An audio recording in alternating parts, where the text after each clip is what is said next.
Dans le handisport, médiatiquement, malheureusement, eh bien, il n'y a pas les mêmes valeurs qu'avec les valides. Quand il y a les Jeux Olympiques en même temps, on parle surtout des valides. Et derrière, quand il y a les Jeux handisport, eh bien, les médias sont souvent aux abonnés absents. Alors ça s'améliore. À Athènes, par exemple, c'était la première fois que les handicapés pouvaient utiliser les installations des valides, ce qui était déjà très bien. Par contre, au niveau des primes, des médailles d'or, d'argent et de bronze, ils touchaient que la moitié. Discrimination déjà. Par contre, eh bien, à Pékin, ça a changé. C'est les mêmes valeurs maintenant, au niveau de l'argent, c'est-à-dire qu'ils touchent les mêmes primes que les valides. C'est déjà un progrès. Ils en ont besoin parce qu'ils s'entraînent toute l'année. Ils n'ont pas forcément des boulots extraordinaires, mais par contre, ils ont une volonté du feu de Dieu. Et je peux vous dire que ça met la pêche. Alors, il y a énormément de progrès à faire. Hein. Vous savez bien que dans tous les bâtiments administratifs, pour accéder, c'est pas simple. C'est pas simple de les faire embaucher. Surtout ceux qui pratiquent le sport de haut niveau. Quelques-uns arrivent à avoir des contrats. Mais il faut qu'ils s'entraînent tous les jours. 4 à 5 heures par jour, c'est pas simple. Parce que le déplacement est plus compliqué que pour les valides. Moi, ce que j'ai comme image, c'est la joie qu'ils dégagent.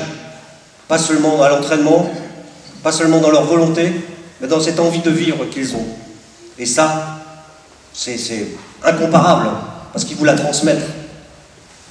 Moi qui toute ma vie essaye de transmettre les valeurs du sport, de donner une belle image du sport, de faire voir que le sport, ça a énormément de valeurs. Et il faut le dire.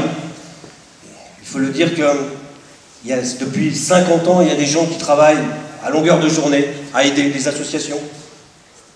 Et ça, ils ne sont pas récompensés à leur juste valeur. Mais leur vraie récompense, c'est le don de soi. Et le don de soi, c'est ça le sport. C'est pas de gagner des médailles d'or, d'argent, de bronze, ou plein de fric. C'est donner soi-même. Quand on donne de soi-même, on gagne toujours, on est toujours gagnant. Donc merci à vous d'être là, merci à ceux qui participent à l'association Telma, parce que c'est une nouvelle conception, elle aurait dû se faire bien avant déjà. Et je crois qu'ils ont besoin d'argent, c'est clair. Je sais qu'il y a des sociétés qui sont là, il y en a qui participent déjà, alors bravo à eux, parce que c'est vrai que par rapport aux valides, eh bien, le handisport est mis de côté un peu. Je sais que le gouvernement a fait, depuis des années, de nombreux efforts à ce niveau-là. Les conseils régionaux, les collectivités territoriales, dès qu'on a un beau projet, un bon projet, eh bien, ils débloquent de l'argent pour ça. Et ça, c'est très bien. Mais il faut aussi que les sociétés privées aident, pas seulement aux grosses disciplines.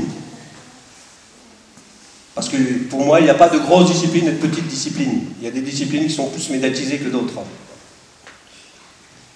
Et puis je crois qu'un accident de voiture est vite arrivé. Ça peut arriver à tout le monde. On peut se retrouver du jour au lendemain handicapé, dans un fauteuil, un bras en moins, une jambe en moins. Eh bien, c'est pas pour ça que la vie s'arrête. Au contraire, l'entourage compte énormément pour ces gens-là. Alors, faites attention à vous déjà, quand vous êtes sur la route.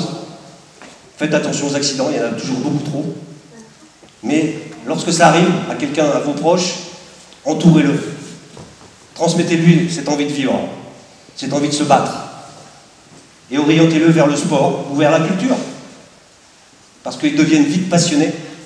Et puis, quel que soit le niveau qu'ils atteignent, c'est déjà un but en soi, c'est déjà un dépassement de soi. Et c'est extraordinaire. Et croyez-moi qu'ils donnent de bonnes leçons à certains valides qui se croient valides, mais pour moi c'est des invalides. Il y a beaucoup d'invalides parmi les valides. Voilà, c'est ce que je voulais vous dire. Et puis j'espère que l'association Telma va faire des petits, va faire des émules.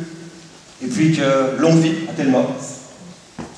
Et puis à vous, messieurs, eh bien essayez de gravir les échelons. Et puis représenter la France.